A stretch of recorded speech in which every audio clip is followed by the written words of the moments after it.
तो हम अपनी प्रेजेंटेशन का स्टार्ट करते हैं। मैं सबसे पहले आपको अपना इंट्रोडक्शन दे देता हूँ। मेरा नाम है मोहम्मद हुसैन और मैं सीईओ फाउंडर हूँ बाउंडलेस टेक्नोलॉजीज का। बाउंडलेस टेक्नोलॉजीज तकरीबन पिछले 22 साल से जो है डिफरेंट सेक्टर्स में काम कर रही है, जिसमें वेबसाइट डिजाइनिंग है, डोमेन होस्टिंग्स हैं और वेब डेवलपमेंट है, डिजिटल मार्केटिंग है, एसईओ सोल्यूशन है। इस तरीके से काफी डिफरेंट सेक्टर्स के अंदर हम जो है वो काम कर रहे हैं। तो सबसे पहले तो मैं आप लोगों का बहुत शुक्रिया अदा करता हूँ और अल्लाह के नाम से हम इसको स्टार्ट करते हैं हमारी पहली प्रेजेंटेशन को। मैं तिलावत कुरान पाक की सादत हासिल करूंगा और उसके बाद हम जो है इस प्रोग्राम को बाकायदा तौर पे स्टार्ट करेंगे। आऊज़ु बिल्लाहि मिनश शैतानिर रजीम, बिस्मिल्लाहिर रहमानिर रहीम, अल्हम्दुलिल्लाहि रब्बिल आलमीन अर्रहमानिर रहीम मालिकि यौमिद्दीन इय्याका नअबुदु व इय्याका नस्तईन इहदिनस सिरातल मुस्तकीम सिरातल लज़ीना अनअमता अलैहिम गैरिल मग़दूबि अलैहिम वलद्दॉलीन आमीन। अब हम इसको प्रॉपर अपने सेशन को स्टार्ट कर रहे हैं। देखिए आज का जो सेशन है हमारा, उसके अंदर हम कुछ बेसिक चीज़ों को कवर करने की कोशिश करेंगे। जैसे कि स्ट्रैटेजी के अंदर जो जो चीज़ें आ सकती हैं इसके अंदर कवर करें। और हमने इसके लिए एक व्हाट्सएप ग्रुप भी बनाया है, जिसके अंदर आप लोगों के कोई भी इन फ्यूचर क्वेश्चन होंगे तो उनके जवाब भी हम देते रहेंगे। और इसके अंदर हमने एक छोटा सा कॉन्टेस्ट भी रखा है। जब मैं आपको पूरी स्ट्रैटेजी कोशिश करूंगा कि जितनी स्ट्रैटेजी मुझे आती है उस नॉलेज के हिसाब से मैं आपको चीजें जो है वो सिखाऊंगा। उसके बाद एंड में एक छोटा सा कंपटीशन हमें रखा है, हम आपके साथ एक कंपटीशन प्ले करेंगे और आपके अंदर वो सारी चीजों को फिल आउट करें और अगर उसमें आपकी स्ट्रैटेजी यूजर्स को जो है वो हम 3 यूजर्स को उनको एक सरप्राइज गिफ्ट भी देंगे। और हम कोशिश ये करेंगे कि हैंड्स ऑन एक्सपीरियंस हम करें। आज आपके साथ स्ट्रैटेजी में पहले थोड़ा समझाऊं भी और उसके बाद हम जो है कोशिश करेंगे कि आपको उसको स्ट्रैटेजी को साथ हम डिजाइन करना भी स्टार्ट करें। ठीक है, तो आज मैं स्टार्ट करता हूँ। हमारा जो पहला टॉपिक है उसको मैं स्टार्ट करने जा रहा हूँ, क्योंकि मैं कोशिश करूंगा कि हम प्रैक्टिकल बातें ज्यादा करें एज कम्पेयर टू हम जो है वो चीजों को हम वो करें। तो हमारी कोशिश ये होगी कि हम प्रैक्टिकल चीजों पे ज्यादा फोकस रहें और उसी के ऊपर जो हमारा काम है। इसमें ऐसा है कि हम आपको स्टार्ट कर रहे हैं कि एक केस स्टडी बेस हम जो है वो आपके सामने एक लर्निंग पे बात करेंगे कि हम ने एक पूरी स्ट्रैटेजी जो डिजाइन की है वो एक केस स्टडी बेस है। उसके अंदर आपको हम लाइव जो है वो एक स्ट्रैटेजी डिजाइन करने की कोशिश करेंगे। तो आप ये समझ लें, कंपनी है अबाउट कार्याती। कार्याती it's a UAE based company जो कार रेंटल कंपनी में काम करती है और कार रेंटल की मार्केट प्लेस है। हमने सबसे पहले हम जो प्रोडक्ट को सेल कर रहे होते हैं उसके बारे में हमें कंप्लीट इन्फॉर्मेशन होना जरूरी है। तो जब भी आप अपनी किसी भी डिजिटल मार्केटिंग की स्ट्रैटेजी को डिजाइन करने का काम स्टार्ट करें तो सबसे पहले उस कंपनी का पूरा पोस्टमार्टम जो है ना प्रॉपरली कर लें, उसको समझ लें, उसकी हर चीज आपको उसकी इन डेप्थ, उसके पॉजिटिव, उसके नेगेटिव, उसकी हिस्ट्री, हर चीज आपको बहुत डिटेल के अंदर जो है वो मालूम होना बहुत जरूरी है। तो हमने जैसे इसके अंदर कहा कि आपके पास कार्याती के नाम से एक कंपनी है जो एक कार रेंटल कंपनी है यूएई की। और मार्केट प्लेस क्या होता है कि जहाँ पे बहुत सारे लोग आके अपनी प्रोडक्ट्स को डाल देते हैं, अपनी गाड़ियों को डाल देते हैं और यूजर जो है उस पर आके अपनी कार जो है वो रेंटल ले सकते हैं। तो आप देखें उनके पास 2 प्रोडक्ट हैं, वो कौन सी प्रोडक्ट को सेल कर रहे हैं। एक वो कार रेंटल है ईआरपी और एक वो कार रेंटल का मार्केट प्लेस इंडिविजुअली सेल कर रहे हैं। तो उनकी जो प्रोडक्ट है वो ये 2 प्रोडक्ट हैं जो हमने रेक्टिफाई की। तो आप भी जब किसी क्लाइंट के पास जाएंगे तो सबसे पहले आप उस कंपनी के बारे में मालूम करेंगे, उसके बाद सेकंड फेज के अंदर आप जो है वो देखेंगे वो प्रोडक्ट कौन सी सेल करने के लिए जा रहा है।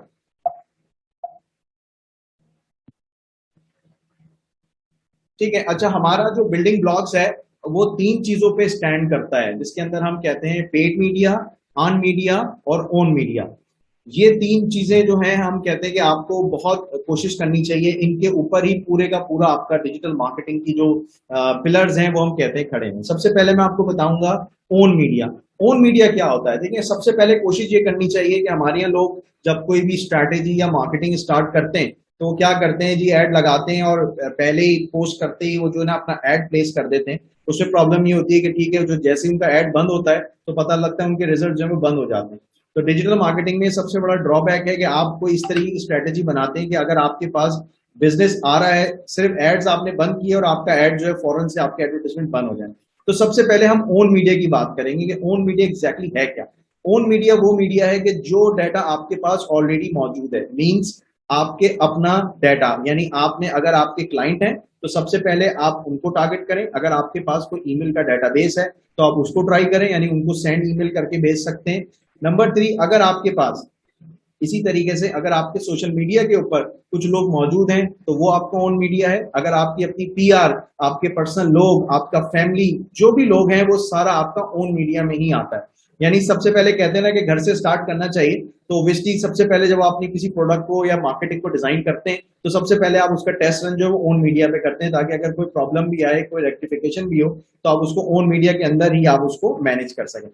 ओन मीडिया के अंदर आपका अपना सोशल मीडिया जो ऑलरेडी आप ग्रो कर चुके हैं, अगर है, अगर नहीं है तो ठीक है, अगर आप कोई नया ब्रांड बना रहे हैं तो ठीक है, आपके पास इस तरीके की चीजें मौजूद नहीं होंगी, मगर डेफिनेट अगर आपके पास ऑलरेडी कोई डाटा है तो सबसे पहले आपने पैसे खर्च करने की बात नहीं करनी। हम कोशिश ये करेंगे कि सबसे एंड में पेड की बात करें, ताकि हमारा पैसा जो है सबसे एंड में पैसा खर्च होना स्टार्ट हो। उससे पहले हम कोशिश करेंगे ऑर्गेनिकली और ओन मीडिया से हम किस तरीके से चीजों को जो है वो एक्सेप्ट कर सकते हैं। तो ओन मीडिया मैंने आपको एक जेनेरिक सा बता दिया, आपके ईमेल एड्रेसेस, आपके टेलीफोन नंबर्स, आपके टेलीफोन नंबर्स में आप उनको व्हाट्सएप कर सकते हैं, एसएमएस कर सकते हैं। ईमेल का डाटा अगर आपके पास मौजूद है आप ईमेल कर सकते हैं। सोशल मीडिया अगर मौजूद है तो आप सोशल मीडिया कर सकते हैं। अगर आपके पास कोई ग्रुप्स हैं तो आप उन ग्रुप्स को ज्वाइन करके वहां से भी आप ट्रैफिक को जनरेट कर सकते हैं। नंबर 1 ओन मीडिया के बाद आता है अर्न मीडिया। अर्न मीडिया में हमारे पास बड़े डिफरेंट वेज हैं, और डिफरेंट वेज से मुराद ये कि आप किसी डिफरेंट प्लेटफॉर्म से अगर आप डाटा को पुल करते हैं, मिसाल के तौर पे आप कहते हैं कि जी मुझे एक ब्लॉग मैंने लिख दिया और मैं वहां से जो है ना ट्रैफिक को अर्न करना चाहता हूं, तो दैट्स कॉल्ड अर्न मीडिया। अगर आपको किसी ने रेफर कर दिया तो ऑब्वियसली इट्स अर्न मीडिया। अगर आपने कोई रेफरल प्रोग्राम बना दिया, अगर आपने कोई एफिलिएशन प्रोग्राम बना दिया, तो वो सारा in the category for the earn media आता है। ऑब्वियसली इस अर्न मीडिया में भी आपकी बहुत ज्यादा कॉस्ट नहीं लगती, आप डिफरेंट वेज से इन चीजों को अर्न करना जो है वो शुरू कर देते हैं। आपने कहीं पे प्रेस रिलीज लगा दी, आप किसी मीटिंग में चले गए, आपने वहां मीटिंग के अंदर आपने डाटा अर्न करना शुरू कर दिया। इस तरीके से आप डिफरेंट एक्टिविटीज जो है करके अर्न मीडिया से भी आप जो है अपनी डिजिटल मार्केटिंग पे ट्रैफिक और चीजों को ला सकते हैं। उसके बाद आपके पास आ जाते हैं पेड मीडिया। लास्ट है पेड मीडिया। अब जब आपने सारे मतलब कहते हैं कि घोड़े इस्तेमाल कर लिए और आपने कहा कि जी अब सारी चीजें हमने जो है वो यूटिलाइज कर ली हैं, अब नाउ इट्स टाइम कि हम उस पर पेड लगाएं।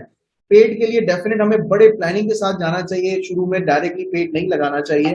अर्न मीडिया और ओन मीडिया आपको इतना ट्रेन कर देता है, आपको इतना एक्सप्लेन कर देता है कि आपको चीजें समझ आ जाती है कि आप किस तरीके से जो है वो जब आप पेड लगाने जा रहे हैं तो आपको पता होता है कि आपको कहाँ पे पैसा लगाना है, किस तरीके से आपको चीजों को जो है वो चलाना है और कहाँ पे आपके रिजल्ट जो है वो आएंगे।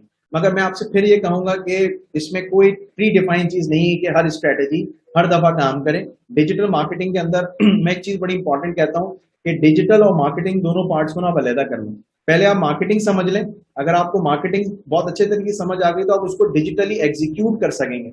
डिजिटल मार्केटिंग, किसी भी मार्केटिंग को एग्जीक्यूट करने को डिजिटल मार्केटिंग कहा जाता है। अब प्रॉब्लम सबसे बड़ा ये होता है कि अगर आप एज एजेंसी रन कर रहे हैं या आप किसी कंपनी में काम कर रहे हैं तो डिजिटल मार्केटिंग वाले से समझा जाता है कि मार्केटिंग की स्ट्रेटेजी भी बनाए। अब वो तो बेचारा डिजिटल सीख कर आया, फेसबुक पे पोस्ट करना आती है, ऐड चलाना आता है, उसको मार्केटिंग का क्या पता। तो नॉर्मली प्रॉब्लम जो है हमारे यहाँ ये बहुत ज्यादा है कि हमारे जितने भी कंपनीज हैं वो समझती है कि स्ट्रैटेजी भी वही बनाएगा। तो इट्स अ कॉम्बिनेशन, इसमें सेल्स टीम, इसमें मार्केटिंग टीम, इसमें सारे लोग शामिल होते हैं, उसके बाद ही आपकी प्रॉपर मार्केटिंग की स्ट्रैटेजी जो है वो बन सकती है। तो मैं हमेशा ये कहता हूं कि इट्स अ टीम वर्क। सिर्फ डिजिटल मार्केटिंग एक्सपर्ट से अगर ये कोई एक्सपेक्ट कर रहा है कि यार वो हमें बड़े अच्छे रिजल्ट निकाल के देगा या कोई निकाल के एजेंसी आपको निकाल के देगी, तो it's a next to impossible, कि जब तक वो ओब्वियसली जब तक पूरी टीम जो है वो मिलके काम नहीं करती। अब हम इसके नेक्स्ट पेज पे चलते हैं। This is the key matrix of digital marketing. ये बहुत इंपॉर्टेंट है और इसमें सॉरी, इसमें थोड़ा सा हम आपको गाइड करने की कोशिश करेंगे कि इसमें ट्रैफिक आपको लाना है, मोर लीड्स। सबसे ज्यादा जो आजकल यहाँ पे लोगों की रिक्वायरमेंट है वो क्या है, सबसे ज्यादा ट्रैफिक चाहिए और सबसे ज्यादा लीड्स चाहिए। ओब्वियसली इन दी एंड आप ही कस्टमर्स को ऑन बोर्ड लेते हैं, उसमें आप एक चीज याद रखिएगा कि पाकिस्तान में कस्टमर को सिर्फ लीड्स चाहिए और बिजनेस चाहिए।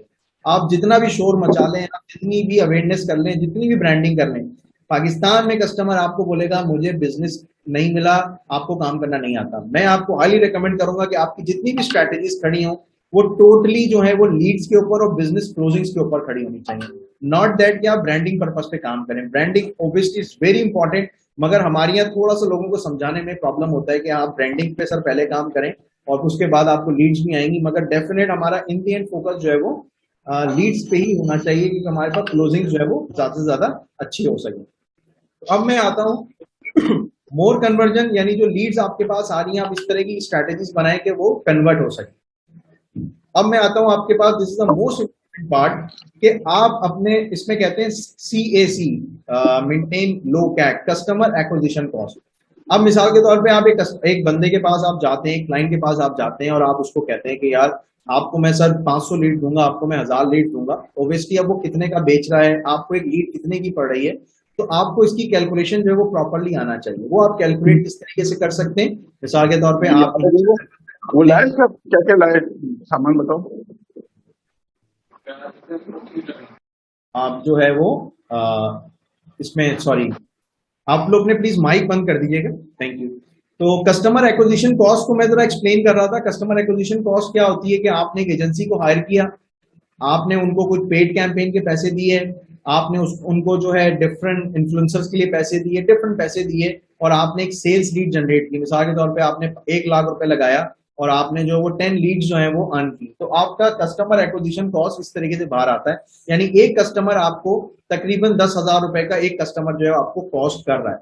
अब आप कहेंगे यार ये तो बहुत महंगा है, हमें तो इससे फायदा नहीं हुआ, 1 लाख रुपए, हमारी तो प्रोडक्ट ही 5,000 रुपए की है। तो यहाँ पे सेकंड फॉर्मूला लगता है जिसको हम कहते हैं CLTV। ये होता है कस्टमर लाइफ टाइम वैल्यू। जरूरी नहीं कि एक कस्टमर को आप एक ही प्रोडक्ट बेचें, इसके अंदर दो कॉन्सेप्ट आते हैं जिसको हम एक कहते हैं अपसेल, एक कहते हैं क्रॉस सेल्स, और एक कहते हैं लाइफ टाइम वैल्यू। मिसाल के तौर पे आपने एक प्रोडक्ट बेची, जैसे हम डोमेन और होस्टिंग बेचते हैं, तो आपने देखा होगा GoDaddy हो गया या बड़ी बड़ी जो कंपनीज हो गई, वो क्या करती हैं, फर्स्ट ईयर आपको कहती है कि फ्री में ले लें। वो आपको कहती है 3 महीने आप सर्विस फ्री में ले लें। वो 3 महीने आप पे इन्वेस्ट करते हैं, अगर आप उनको कन्वर्ट हो जाते हैं तो जो रिकरिंग अमाउंट है जो CLTV में आता है, तो आप या तो उनको मंथली रिकरिंग पे कर रहे होगे, या आप उनको ईयरली पे कर रहे होगे, या मंथली या फोर्टनाइटली, कोई भी एक सर्कल होगा जब आप उनको एक कस्टमर को एक अमाउंट जो है अब आप उसको बार बार पे कर रहे होगे, तो इसको हम कहते हैं CLTV, customer life time value. मिसाल के तौर पे कस्टमर आपको 10,000 रुपए का तो पड़ा, मगर उसके अंदर आपने कहा कि जी 10,000 का पड़ने पे हमारी तो 3,000 की प्रोडक्ट है, तो 3,000 की प्रोडक्ट अगर वो रिकरिंग प्रोडक्ट है तो 6 महीने में आपका CLTV पूरा हो जाएगा। यानी एक प्रोडक्ट आपने 3,000 रुपए की बेची तो आपके वो तकरीबन 12,000 15,000 रुपए का आ गया। डेफिनेट वो प्रॉफिट और शेयरिंग की मैं बात नहीं कर रहा, इसमें सिर्फ स्टेट बात ये हो रही है कि आपने एक प्रोडक्ट बेची और आपके पास उसका CLTV आ गया। अब 6 महीने बाद आपका वो प्रॉफिट तो आ गया, अब आपने कहा कि उसका जो 2 साल तक या 4 साल तक आपको रिकरिंग पैसे देता रहेगा, वो आपका प्रॉफिट है। तो जब हम इसकी स्ट्रेटेजी पे काम करते हैं तो हम कोशिश ये करते हैं कि हमारे पास ये कैलकुलेशन पूरी मौजूद हो। क्योंकि अगर आप किसी कस्टमर के पास जाते हैं, बोलते हैं सर आप हमें 50 लाख रुपए दे दें एड कैंपेन के, तो बोलेगा यार ये तो बहुत ज्यादा है, मुझे मिलेगा क्या। अब आप उसके साथ बैठेंगे, आप उसकी लीड कैलकुलेट करेंगे, आप उसको बताएंगे सर आप टेंटेटिव बता दें कि आपकी इसके अंदर एक लीड से आपको क्या बेनिफिट होता है। ओब्वियसली वो आपको कभी भी रियल अमाउंट नहीं बताएगा, वो कभी भी आपको ये नहीं बोलेगा ये लीड्स आप ही लेकर आए। वो डेफिनेट आपको एक लमसम सा अमाउंट देगा और आप उसको कहें ठीक है सर, अगर आप एक लीड से 5,000 रुपए कमाते हैं ओब्वियसली, या 5 लाख रुपए कमाते हैं या 5 करोड़ रुपए कमाते हैं, तो डेफिनेट आपको उसी लेवल पे जाके उस लीड को क्लोज करना पड़ेगा। एक लीड 500 रुपए से लेके 5 लाख रुपए और 50 लाख रुपए तक की पड़ती है। 5 लाख की लीड कौन सी होगी, 5 लाख की लीड वो होगी जो आपसे कोई 2 करोड़ या 5 करोड़ की डील क्लोज कर रहा है, तो डेफिनेट आपके प्रॉफिट और मार्जिन उससे ज्यादा होंगे। तो ये हमें स्ट्रैटेजी के दौरान कस्टमर को समझाना पड़ता है कि आप अगर पैसा नहीं डालोगे, पैसा नहीं लगाओगे, तो सर आपके पास लीड्स नहीं आएंगी, लीड्स नहीं आएंगी तो आपकी क्लोजिंग नहीं होगी। फिर आप उसको समझाएंगे सर आप उससे पैसे वापस कैसे लेंगे। ठीक है, तो CLTV के अंदर आप ये चीज ऐड करते हैं कि आपके पास कस्टमर लाइफ टाइम वैल्यू आ जाती है। आप उसको कहते हैं जी हम 6 महीने से 8 महीने में सर आपका जो है ना कैक बैक हो जाएगा, यानी कस्टमर एक्विजिशन बैक। यानी आपने अगर 1 लाख रुपए 10,000 रुपए एक लीड के ऊपर लगाया था, तो वो 3 महीने से 4 महीने में वो पैसा आपको वापस हो जाएगा और अगले 2 साल तक आप उसके प्रॉफिट्स को एंजॉय करते रहेंगे। इसके अंदर तीसरी चीज होती है जिसको हम चर्न रेट कहते हैं। Churn rate obviously is a very important. आपके जहन में भी सवाल होगा कि सर इसमें बहुत सारे क्लाइंट आते हैं और वो कंटिन्यू नहीं करते, वो चले जाते हैं। तो कैक के अंदर चर्न रेट भी आप ऐड करेंगे। आपके पास एक पुराने फिगर्स होंगे जिसके अंदर आप एक प्रेजेंटेशन बनाएंगे कि 20 से 25% लोग हमारे रिटर्न हो जाते हैं, तो वो भी आप कैक में से माइनस करेंगे, CLTV में से माइनस करेंगे, और आपके सामने एक फिगर जो आ जाएगा कि यार अगर मैं पूरी मैथ प्रॉपरली करता हूँ, इस मैथ का एक डॉक्यूमेंट मैं आपको सेपरेट शेयर भी कर दूंगा, ताकि आप लोग उस मैथ के ऊपर से फॉर्मूले डालेंगे तो आपको लीड जो है वो प्रॉपरली आना शुरू हो जाएंगे और आपको पता रहेगा कि आपकी कितनी लीड्स आ रही हैं, उसका कस्टमर एक्विजिशन कॉस्ट क्या पड़ रहा है, CLTV क्या पड़ रहा है, और हमें कैशबैक कब मिलेगा, और हम कितने अरसे में कितना पैसा कमा सकेंगे।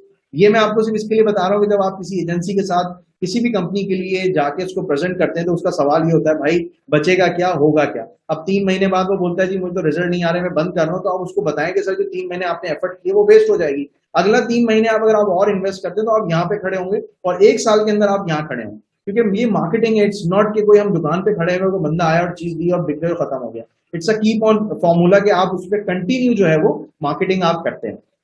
तो ये डेफिनेट इसका एक बहुत बहुत डिटेल टॉपिक है जो हम ये पूरी कैलकुलेशंस करते हैं। मैं देखूंगा अगर आप लोगों का इंटरेस्ट रहा तो हम इसकी पूरी एक सेपरेट ट्रेनिंग भी करेंगे कि जिसके अंदर हम पूरी मैथ इसकी पढ़ेंगे कि आप अगले 5 साल 2 साल की चीजें किस तरह बना सकते हैं।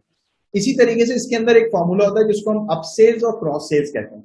अप सेल्स क्या होता है और क्रॉस सेल्स क्या होता है, ये मैं आपको एक्सप्लेन करने की कोशिश करता हूँ। क्रॉस सेल्स ये होता है कि सर अगर आप पेन बेच रहे हैं तो एक पेन के साथ आपने अपनी बेल्ट लगा दी, बेल्ट के साथ आपने पर्स लगा दिया, पर्स के साथ आपने परफ्यूम लगा दिया, या आपने वॉच लगा दी। अब उसमें नॉर्मली क्या है, अगर आप देखें तो बॉयज या गर्ल्स अगर कोई चीज खरीदने जाती हैं, या अगर आप आजकल बड़े बड़े मॉल्स के अंदर कॉन्सेप्ट देखें तो वो अपने पर्स भी रख रहे हैं, वॉलेट्स भी रख रहे हैं, परफ्यूम भी उन्होंने बना ली हैं, डिफरेंट एक्टिविटीज जो है वो उसके अंदर परफॉर्म जो है कंटिन्यू बेसिस पे कर रहे हैं।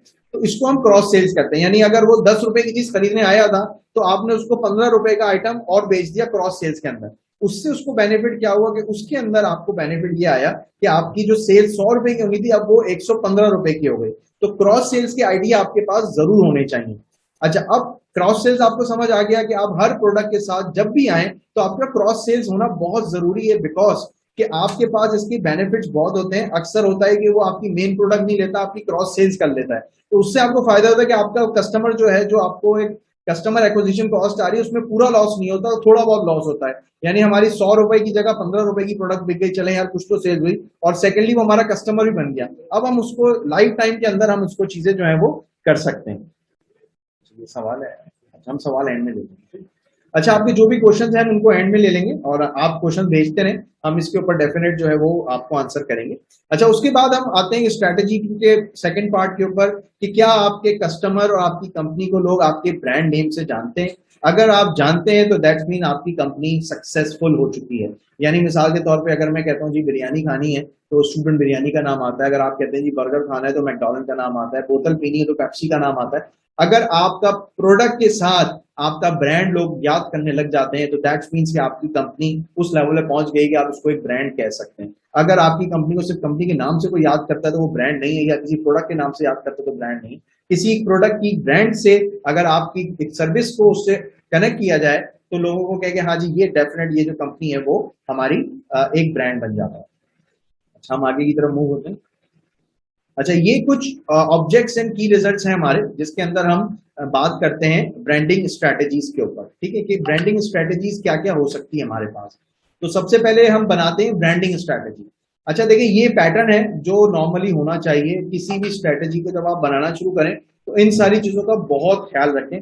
सबसे पहले आपको ये बताना है कि हमारे पास एग्जैक्टली प्रोडक्ट और ब्रांड है क्या, हम क्या चीज बेच रहे हैं और क्या चीज हमारी है। तो to position your brand in the mind of the target audience को दिमाग में रखते हुए आपको ब्रांडिंग स्ट्रैटेजी बनानी है। ठीक है, ये आगे आप आगे जैसे जैसे प्रेजेंटेशन में जाएंगे तो आपको बहुत सारी चीजें और भी इंशाल्लाह मिलेंगी। तो ब्रांडिंग स्ट्रैटेजी में आप सबसे पहले डिजाइन का बहुत ख्याल रखें। आप कोई मैस्कॉट्स ले सकते हैं, आप कोई इन्फ्लुएंसर्स ले सकते हैं, आप बहुत अच्छी सी कोई डिजाइन एजेंसी ले सकते हैं जो आपका सारे का सारा प्रॉपरली चीजों को डिजाइन करे, एस्थेटिकली डिजाइन करे, कॉन्सेप्शनली डिजाइन करे। This is a very important. मिसाल के तौर पे मैं आपसे कहता हूँ कि एक बहुत ही बुरी सी शॉप है जिसकी बड़ी मैसी सी शॉप पड़ी हुई है, और वहां पे आप जाते हैं और वहां से आप जो शॉपिंग करते हैं तो आप उसको कभी भी वो अमाउंट पे नहीं करते जो वो डिजर्व करता है, एज कम्पेयर टू अगर आप बहुत ही कोई शानदार वही चीज अगर आप किसी बहुत ही अच्छे तरीके से पैक करके उसको ब्यूटीफुल बॉक्स में डाल के ऊपर नाम लिख के अगर आप उसको पैक करके बेचते हैं तो वो आपकी प्रोडक्ट जो है वो डबल प्राइस और ट्रिपल प्राइस में भी बिकती है। तो नॉर्मली हम जब मार्केटिंग कर रहे हैं तो मार्केटिंग वालों की जिम्मेदारी है कि जब आप किसी क्लाइंट का प्रोडक्ट लें तो पहले उस प्रोडक्ट को भी एनालाइज करें कि सर इसमें ये बग्स हैं, ये प्रॉब्लम है, प्लीज आप इनको सही करें। ये नहीं कि उसने आपको कचरा उठा के दिया, आपने कचरा बेचना शुरू कर दिया, फिर एंड में पता लगा कि यार ये तो बिक नहीं रहा सर, आपने ये था वो था। तो ये काम आपको इनिशियल करना है कैंपेन करने के बाद उसको आइडिया नहीं देने, कैंपेन करने से पहले उसको बताना है कि देखिए सर ये गैप्स हैं, ये प्रॉब्लम्स हैं, पहले आप इनको जरा सेट करें ताकि आपकी ब्रांडिंग हम प्रॉपरली कर सकें। अब वो कहता है जी मैं तस्वीरें नहीं खिंचवाऊंगा, या वो कहता है कि मैं इस तरह की कोई भी एक्टिविटीज नहीं करूंगा, ये खर्चे वाली चीज मैं नहीं करूंगा, तो बोले सर फिर आपका प्रोडक्ट बिकेगा नहीं। आप कहते हैं मैं प्रोफेशनल फोटोग्राफी नहीं करा सकता, मेरे पास बजट नहीं है, ठीक है सर आपको लो बजट फोटोग्राफी करा दें, कुछ तो आप एक्सपेंस करें। अब जो चीज दिखेगी वो चीज बिकेगी। अगर उसने बगैर इस्त्री किए हुए कपड़े उठा के हैंगर पे लगा के बेचना शुरू कर दिए तो डेफिनेट उसको वो चीज उस तरीके से नहीं बिकेगी। अगर बिकेगी हो सकता है वो 100 रुपए की चीज 110 रुपए की बेच दे, 120 रुपए की बेच दे, मगर अगर वो किसी मॉडल के साथ प्रॉपर फोटो शूट करता है तो डेफिनेट उसकी जो प्रोडक्ट है उसकी कॉस्ट जो है वो बढ़ भी सकती है और उसको काफी उसमें अच्छा प्राइस जो है वो जो डिजर्विंग प्राइस है वो उसको मिल सकता है। उसके बाद ट्रैफिक अट्रैक्शन स्ट्रैटेजी, हम कोशिश करते हैं कि अपनी वेबसाइट के ऊपर, अपने सोशल मीडिया के ऊपर हम ट्रैफिक स्ट्रैटेजीज है उसको हम जो है वो डिजाइन करें और इस तरीके से डिजाइन करें कि हमारे पास मोर ट्रैफिक आए। अब उसके लिए डिफरेंट एक्टिविटीज हो सकती हैं कि जी 10% डिस्काउंट, 40% डिस्काउंट, 70% डिस्काउंट। जैसे आप देखते हैं बड़े बड़े ब्रांड जो हैं वो ईद के ऊपर 70% डिस्काउंट लगा देते हैं और जब वो ट्रैफिक आ जाता है तो फिर उसको क्रॉस सेल्स और अप सेल्स करके बेच रहे होते हैं। कहते जी 70% तो वो आखिरी रैक में रखा हुआ है, अब वो बंदा पूरा होता हुआ आपकी शॉप के अंदर से पूरा गुजरता हुआ आखिरी 70% पे जाएगा। हो सकता है वो 70% प्रोडक्ट ले, मगर वहां पे क्रॉस सेल्स और अप सेल्स की 10 चीजें और पड़ी हैं। यार ये टी शर्ट यहाँ तो मौजूद है मगर इसमें मेरा साइज मौजूद नहीं है, सर ये वाला साइज आपको यहाँ पे मौजूद है और ये लेटेस्ट डिजाइन मौजूद है। हाँ सर ये मौजूद तो है 70%, मगर ये गर्मियों के कपड़ों पे, ये सर्दियों के कपड़ों पे नहीं है, आप सर्दियों के कपड़े यहाँ से ले सकते हैं। तो इस तरीके से अगर आपकी बड़ी अट्रैक्टिव सी स्ट्रैटेजीज होंगी कि जिससे आप कस्टमर को अट्रैक्ट कर सकें, तो जब वो अट्रैक्ट होगा, जब वो आपके पास ट्रैफिक बन के आपकी वेबसाइट पे, आपका फिजिकल स्टोर पे या आपको टेलीफोन करेगा, तो डेफिनेट उसमें फिर आपके स्किल है कि आप उसको किस तरह क्रॉस सेल्स और अपसेल करके चीजों को जो है आप सेल करते हैं, राइट। उसके बाद लीड कैप्चरिंग स्ट्रैटेजी हम बनाते हैं। इसमें क्या होता है कि आपने कोई कैंपेन चला दी, कोई फ्री सर्विस दे दी आपने, जैसे हमने एसईओ में कहा कि हम आपको एसईओ की फ्री रिपोर्ट बना के दें, आप अपना डाटा में दे दें, तो उसने अपना नाम, ईमेल, इस तरह से 10 चीजें आपको दे दी, आपने उससे डाटा ले लिया, आपने कहा कि हम आपको किसी डिनर पे इनवाइट करेंगे या हम आपको सर कोई बड़ी अच्छी ऑफर देंगे, कोई भी इस तरीके का ग्लिम हम करते हैं। आप ये फॉर्म फिल करें और 10% आप हमसे डिस्काउंट ले लें, या ये फॉर्म फिल करें आप 10% 20% डिस्काउंट ले लें। तो इस तरीके से हम आपको वो लीड का डाटा जो है वो आने लग जाता है। आगे मैं बताऊंगा आपको कि आपसे हर किसी से लीड जनरेट नहीं करनी, आपको अपनी टारगेट ऑडियंस को रहते हुए ही जो है वो लीड को जो है वो जनरेट करना है, राइट। अच्छा, उसके बाद हम आते हैं नर्चरिंग स्ट्रैटेजी। अब आपने लीड तो आ गई आपके पास, अब आप उसको किस तरीके से मैनेज करेंगे और किस तरीके से उसको कन्वर्ट करेंगे इनटू सेल्स। देखिए मैं आपको फिर बता रहा हूँ कि ऊपर से स्टार्ट करी, ब्रांडिंग की आपने, ट्रैफिक लेकर आ गए, लीड लेकर आ गए। अब लीड लाने के बाद आपने हाथ छोड़ दिया, आपने कि हमारा काम तो खत्म हो गया। असल काम अब शुरू हुआ है आपका, आपकी टीम का और आपके क्लाइंट का। जितना अब आप क्लाइंट को यहाँ पे मतलब कोशिश करके ये कन्वर्जन और नर्चरिंग लीड वाले एरिया पे आप बहुत डिटेल में काम करेंगे, उतना ही ज्यादा आपके जो कन्वर्जन के चांसेस हैं वो बढ़ेंगे। मैं आपसे दोबारा कह रहा हूं कि हर कस्टमर या हर बंदे को आखिरी जो फॉर्मूला है वो है कि मेरी लीड कन्वर्ट हो जाए। तो ऊपर से नीचे तक की सारी जिम्मेदारी जो है वो आपकी है। अगर आपका बंदा या आपकी कंपनी, आप किसी कंपनी के लिए काम कर रहे हैं, अपनी कंपनी के लिए काम कर रहे हैं, आपने लीड बना के तो दे दी, अब सेल्स टीम उसको फॉलो अप नहीं कर रही, तो आपने कहा यार फॉलो अप तो करें, मैं फॉलो अप करूंगा तो मेरा रिजल्ट जो है वो जनरेट होगा। तो वो आप स्ट्रेटेजी उनको बना के दें, देखिए सर इस तरीके से फॉलो अप करें, ये ईमेल करें, ये मैसेज करें, कोई ऑटोमेशन डिजाइन करके दें, जो मैं आपको ऑटोमेशन इंशाल्लाह बताऊंगा कि आप किस तरीके से ऑटोमेशन इसके अंदर जो है वो कर सकते हैं और ऑटोमेशन आपकी किस तरह फ्रूटफुल हो सकती है, राइट। फिर इस तरह कन्वर्जन स्ट्रेटेजी आ गई, कोई क्लाइंट बोलता है जी कन्वर्ट नहीं हो रहा, तो आप उसको कन्वर्ट करने के लिए वो डिस्काउंट ऑफर कर दें, इस तरह की डिफरेंट एक्टिविटीज आप कर सकते हैं, राइट। आपको स्ट्रेटेजी बनानी कि increase the traffic size. Traffic size क्या है, आपने एक बंदा आया आपके पास, उसने कहा कि जी ये 100 रुपए की चीज है, आपने बोला सर आप 100 रुपए तो ले रहे हैं, आप यहाँ पे अप सेल्स करके एक 110 रुपए 120 रुपए में अगर आप ये चीज ले लेते हैं तो आपको डेफिनेट इसका बड़ा फायदा होगा। तो इसकी स्ट्रेटेजी आप बनाते हैं, आपने एक चीज भेज दी, अब आप उसको स्ट्रेटेजी को और इंप्रूव करेंगे, उसका जो एवरेज टिकट साइज है वो बढ़ जाए या वो कोई और स्पेंड करे आपके साथ, तो आपने cross sales and up sales की डील जो है उसके साथ साथ रखनी ही रखनी है, राइट। जैसे आप फूड पांडा पे जाके फूड ऑर्डर करते हैं, आप अगर आप कोई ग्रेवी या कोई सालन या कोई चीज ऑर्डर करते हैं तो वो नीचे कहता है कि कोल्ड ड्रिंक आपको चाहिए क्या, आपको इसके साथ बोतल चाहिए क्या, तो आप कहते हैं हाँ यार इसमें कोल्ड ड्रिंक भी चाहिए, रायता भी चाहिए, सलाद भी चाहिए। जब वहां पर वेटर आता है तो वेटर भी हमसे कहता है कि सर आपने कढ़ाई तो मंगा ली, मैं कोल्ड ड्रिंक भी ला दूं। या आप अगर किसी बड़े अच्छे रेस्टोरेंट में जाते हैं तो वो आपको खुद कन्विंस करता है कि सर आप ये जो कढ़ाई मांग रहे हैं इसके साथ मैं आपको एक और डिश बताता हूँ, ये भी ट्राई करें, ये बहुत अच्छी डिश है। तो इसी तरीके से ऑनलाइन डिजिटल के अंदर भी हम इस तरह के एवरेज जो है वो टिकट साइज बढ़ाने के लिए डिफरेंट स्ट्रेटेजीज जो है वो बना बना के कस्टमर्स को देते हैं। और ये याद रखिएगा, ये जिम्मेदारी भी एक डिजिटल वाले की है, नॉट दैट कि वो आप समझेंगे यार ये तो कंपनी खुद करेगी, ये जिम्मेदारी भी जो है वो आप ही की। उसके बाद हम आते हैं लॉयल्टी और रिटेनरशिप प्रोग्राम्स। आप कहते हैं यार आपने कस्टमर बन तो गया, अब आपने जिंदगी में उसको एक दफा बेचने के बाद ना उसको कभी फोन किया, ना कभी आपने उसको ईमेल की, ना आपने कभी उसको बेनिफिट दिया, तो उसके बाद वो क्लाइंट आपका रिटर्न नहीं आएगा। लेकिन एक कस्टमर बनाने के लिए इससे बैक वाली चीज जो CLTV है, मैंने कहा था, वो जब ही इंक्रीज होगा जब आप उसके साथ कस्टमर से लॉयल्टी रिलेशन होंगे। आप उनको लंच पे बुला सकते हैं, आप उनको डिनर पे बुला सकते हैं, आप उनको डिस्काउंट्स ऑफर कर सकते हैं, आप उनको गिव अवेज भेज सकते हैं।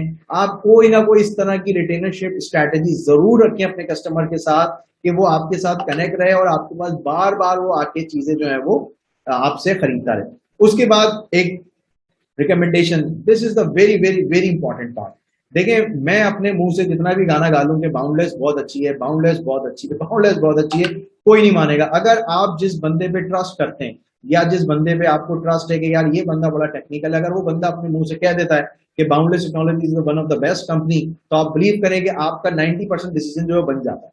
तो आपने अगर अपनी किसी प्रोडक्ट को बेचा है तो रिव्यूज वाला जो काम है और जो फीडबैक वाला काम है, वो आप ये समझ लें कि आपकी लाइफ लाइन होनी चाहिए। क्यों? क्योंकि अगर आपने एक स्ट्रैटेजी बनाई, लीड उतारी, बेच भी दिया, अच्छा बिजनेस भी हो गया, अब नेक्स्ट टाइम आपने उससे रिकमेंडेशन ली, अब आप कोई नया प्रोडक्ट लॉन्च करते हैं तो सबसे पहले आप उन्हीं कस्टमर को दिखाएंगे कि भाई हमने नया प्रोडक्ट दिखा, ये हमारे पुराने कस्टमर थे। तो आपका जो ओन मीडिया था, जो मैंने आपको शुरू में बताया था, आपका यहाँ पे ओन मीडिया जो इंप्रूव होना शुरू होगा। अगर आपके फेसबुक पे 100, 200 या गूगल के ऊपर 200 रिव्यूज हैं, दैट मीन्स कि लोग आपको ऑलरेडी रिकॉग्नाइज कर रहे हैं। तो आपने जब पूरी स्ट्रेटेजी उतार ली है, तो अब आप कस्टमर को कहेंगे सर लास्ट में आपने रिव्यू जरूर लेना है, आपने रिव्यू पे बहुत ज्यादा फोकस करना है। तो रिव्यू के बगैर आपकी जो चीज है वो इतनी ज्यादा सक्सेसफुल नहीं होगी जब तक आप रिव्यू जो है वो नहीं लेंगे। बस टाइम क्या हो गया।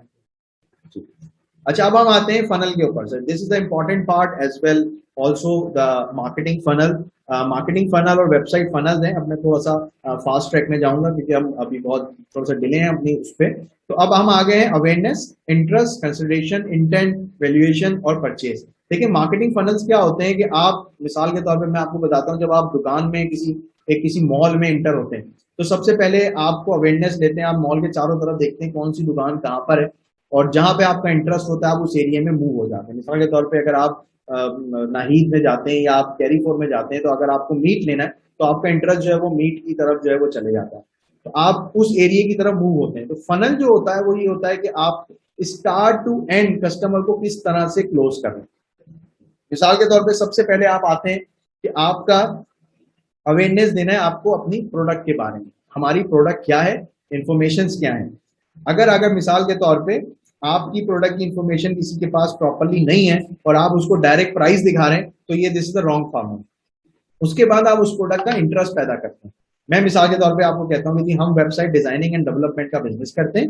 नंबर वन, इंटरेस्ट हम पैदा करते हैं इसके अंदर, जी हम आपको बहुत अच्छी सर्विस देंगे, 24/7 सपोर्ट होगी, इस तरह की हम डिफरेंट सर्विसेज आपको देंगे, हम आपको कंसिडर करवाएंगे, इंटेंड करेंगे, वैल्यूएशन होंगी, और फिर हम एंड में जो है वो कोशिश करेंगे कि आपको परचेज की तरफ हम मूव कर सकें। राइट? तो पूरा फनल है, इसके ऊपर भी डेफिनेट हम एक पूरी सेपरेट ट्रेनिंग कर सकते हैं। इस पे लैंडिंग पेजेस जो बनाए जाते हैं, लैंडिंग पेजेस में भी यही होता है कि अगर आप नॉर्मली जितने भी आप इंटरनेशनल पेजेस को देखेंगे, उसके अंदर आपको एक चीज नजर आएगी कि पूरा फनल होता है। जैसे ही आप वेबसाइट पे जाते हैं तो ऊपर बेसिक इंट्रोडक्शन होता है और साथ में एक वीडियो लगी हुई होती है।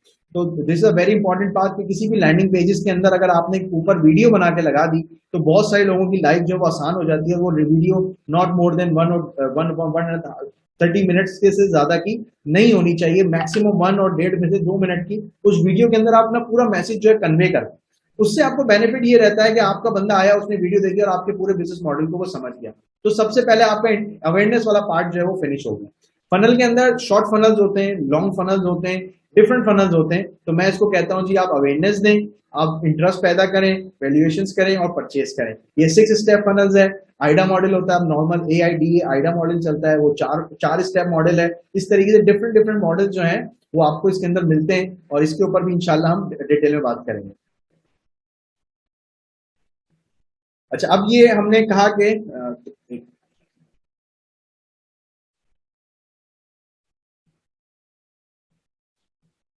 अच्छा, अब हम आते हैं फर्स्ट।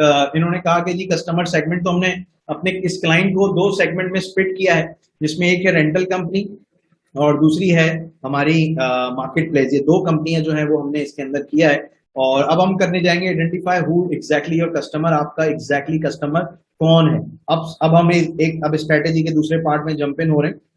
अब सबसे पहले आप डेमोग्राफिक्स बना सकते हैं कि आपने डेमोग्राफिक्स सेट किए कि डेमोग्राफिक फैक्टर्स क्या हैं। दो इसमें कस्टमर है, कंपनीज हमारे कस्टमर हैं, और एक कार रेंटल जो गाड़ियां डायरेक्टली लेना चाहती हैं। तो सबसे पहले कंपनीज कौन है कि जी यार ऐसी कंपनीज को ये मार्केट प्लेस टारगेट करना चाहते हैं जिनके पास 150 गाड़ियां हो मिनिमम, और उनका रेवेन्यू हो 300 के मंथली यू, और लोकेशन उनकी यू ही हो। राइट, तो हमने एक पर्सोना बनाया, एक टारगेट मार्केट की एक डेमोग्राफिक्स बनाया।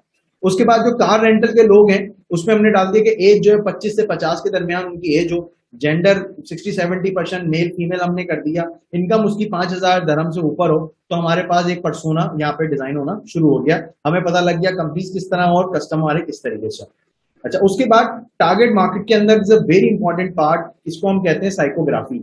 ये बेसिकली एक ऐसा पार्ट है कि जिसका मुझसे सारे लोग सवाल पूछते हैं कि सर इसका फायदा क्या होगा, ये मतलब है क्या, भला क्या है ये। क्योंकि अभी मैं आपसे डिस्कस करने से पहले इसके लिए बता रहा हूँ कि जब आप इसमें आगे की तरफ मूव ऑन होंगे तो आप खुद कहेंगे कि यार this a very important part. Normally होता है कि मैं शुरू करता हूँ बैरियर से। आपको पता होना चाहिए कि आपकी जो प्रोडक्ट है वो क्यों नहीं बिक रही, उसका बैरियर क्या है। तो ये सबसे पहले रेक्टिफाई करना जरूरी होता है कि आपका प्रोडक्ट क्यों नहीं बिक रहा। मिसाल के तौर पे हमने एक डॉक्टर साहब के लिए कैंपेन की।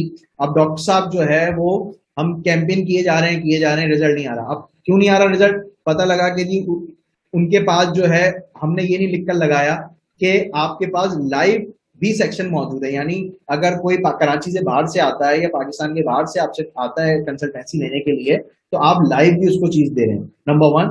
नंबर टू, आपने कहा कि जी मैं आपके होटल में तो आया मगर मुझे पार्किंग नहीं मिली, तो आपने कहा कि सर हमारे पास वैले पार्किंग मौजूद है, आप वैले पार्किंग में दे देते। आपके पास बंदा आया, उसने कहा कि जी आपके पास क्रेडिट कार्ड नहीं चलता, मैं इसके लिए नहीं आया। आपने कहा कि जी आपकी जो लोकेशन है उधर वो बहुत दूर है, मैं इसके लिए नहीं आया। बहुत सारे इस तरीके से डिफरेंट बैरियर जो हैं वो बिजनेसेस में हिट कर रहे होते हैं, जो हमें पता नहीं होते, और हम मार्केटिंग किए जा रहे होते हैं और हमें पता ही नहीं होता कि वो बिक क्यों नहीं रहे।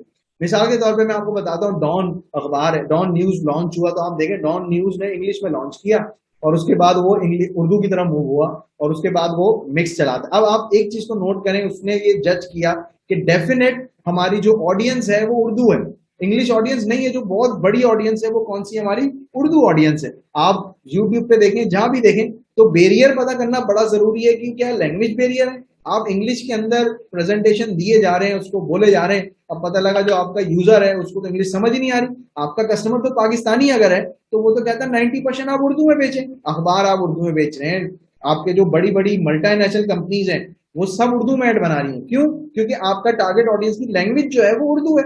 तो अगर आपने उनके बैरियर को नहीं समझा तो आप अपनी मार्केटिंग के इस फ्लो को कभी भी सॉल्व नहीं कर सकेंगे।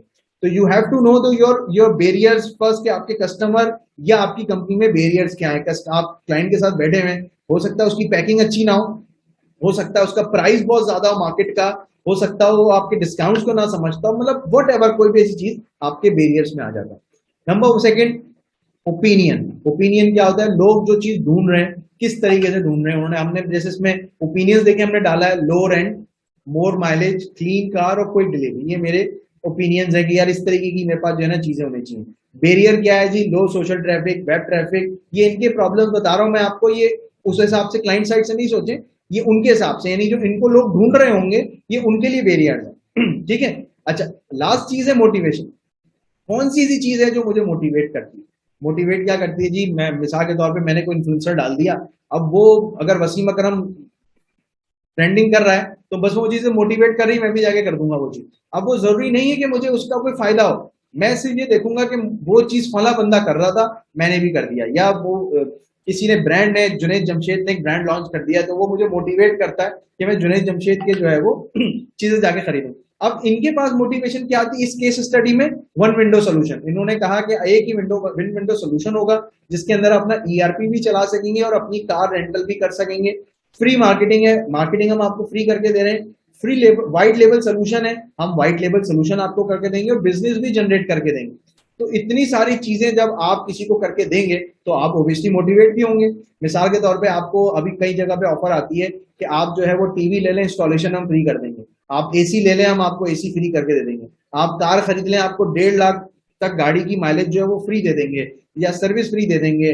मतलब आपने कोई ना कोई चीज ऐसी अटैच कर दी जो दूसरी प्रोडक्ट के आपको जो है पॉजिटिवली आपको मोटिवेट कर रही है, यार वेरी गुड मैं ये ले लेता हूँ, यार ये तो ये मसला दे रहे हैं, ये तो ये मसला दे रहे हैं। तो आपने कोई ना कोई चीज ऐड एक ऐसी करनी है कि जिसके अंदर ये हमारी मोटिवेशन वाला पार्ट जो है वो जरूर है। अब आप ये बोलेंगे हुसैन भाई ये सारी चीजें यूज कहाँ होंगी? एग्जैक्टली ये सारी चीजें आपकी जो आप आर्ट वर्क डिजाइन करेंगे ये वहां पे रिफ्लेक्ट होनी चाहिए। मिसाल के तौर पे अगर आप कह रहे हैं बाय वन गेट वन तो वो आपकी पोस्ट पे नजर आएगा। अगर आपने अगर मोटिवेशन की स्ट्रेटेजी के अंदर अगर आपने इस चीज को रखा हुआ है तो दैट्स मीन्स कि आपकी चीज मोटिवेट हो रही है, तो आपकी सेल्स जो वो बढ़ेगी। आपने उसको बता तो दिया मगर लोगों को तो बताया नहीं आपने उस प्रोडक्ट को, उस आइडिया को आपने बना के अपने पास रख लिया। आपको काउंटर पे आ रहा है तो आप उसको बता रहे हैं कि हम आपको डिस्काउंट दे रहे हैं। बोले यार ये तो मुझे पता ही नहीं था। अब जब तक आप उसको अपने आर्ट वर्क के अंदर रिफ्लेक्ट नहीं करेंगे, जब तक वो प्रोडक्ट जो है आपका वो बेनिफिट आपको नहीं मिल सकेगा जो बेनिफिट आपको चाहिए।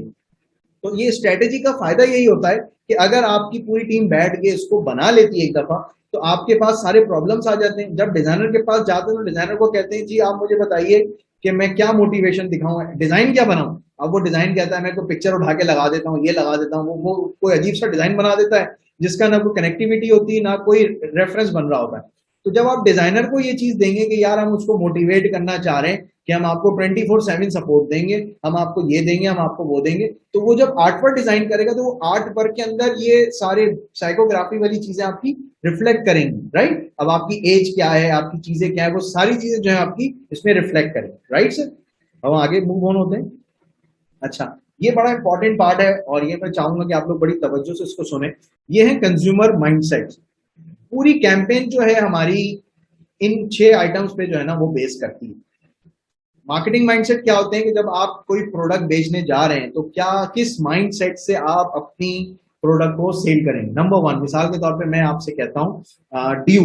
अब आप कहते हैं यार ड्यू का आप जब सोचते हैं तो आपके जहन में क्या मार्केटिंग आता है कि कौन सी स्ट्रेटेजी वो यूज कर रहे हैं। तो आप कहेंगे हो सकता है हेल्प मी, आप कहेंगे जी एजुकेट मी। अच्छा, वो मार्केटिंग यूज कर रहे हैं थ्रिल मी। कौन सी यूज कर रहे हैं? थ्रिल मी। आप उनका एड देखें, उसके अंदर आपको थ्रिलिंग नजर आ रहा है, कोई पहाड़ पे चढ़ रहा है, लड़के खेल रहे हैं, कूद रहे हैं। तो उनकी जो ऑडियंस है, जो उनका पर्सोना है वो यंग लोग है। तो वो टारगेट किसको कर रहे हैं? यंग लोगों को कर रहे हैं।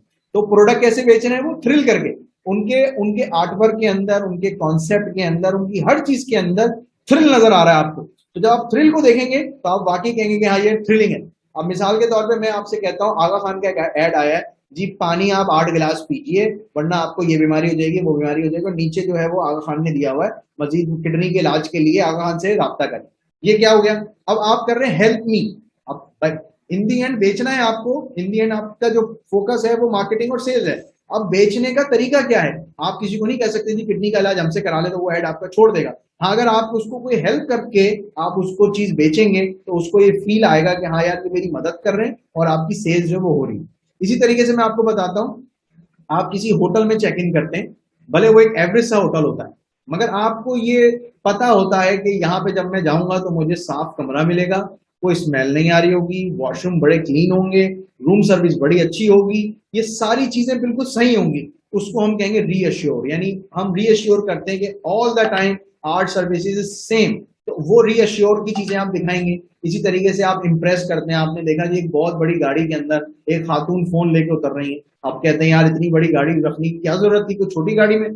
तो बेसिकली वो ये दिखाना चाह रहे हैं कि आपकी जो प्रोडक्ट है वो कोई छोटे मोटे लोग यूज नहीं कर रहे, आपको इंप्रेस कर रहे हैं। भाई इतना बड़ा आदमी उसको यूज कर रहा है, वसीम अकरम उसको यूज कर रहा है, शाहिद आफरीदी उसको यूज कर रहा है। तो इसी वजह से वो आपको इंप्रेस करके चीजों को बेच रहे हैं।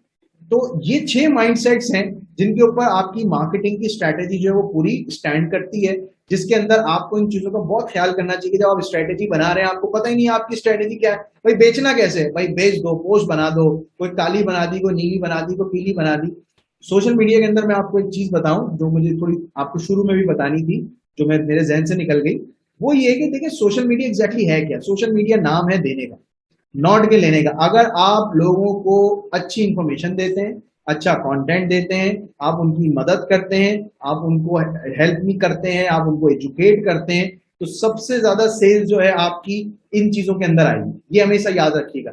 नॉट दैट कि आप ये सोचेंगे यार हम जो है वो लोगों को एजुकेट किए बगैर, उनको हेल्प किए बगैर कोई बिजनेस उठा सकते हैं, तो दिस इज वेरी रॉन्ग। आपको ये काम नहीं करना पड़ेगा। आपको कोशिश ये करनी है कि आप अपने सोशल मीडिया के ऊपर कोशिश करें कि अगर आप 4 पोस्टें कर रहे हैं, वो मैं आपको आगे दिखाऊंगा अभी, तो 4 पोस्टों के अंदर आपने ये नहीं करना कि आपने सिर्फ बोलना है जी मोबाइल ले लो, मोबाइल ले लो। वो एक टाइम आएगा बोरिंग हो जाएगा और आपकी जो रीचेज है वो कम से कम होना शुरू होंगी। जब तक आप कोई एंगेजिंग पोस्ट नहीं बनाएंगे, जब तक आप कुछ हेल्प नहीं करेंगे, जब तक आप लोगों को नहीं देंगे।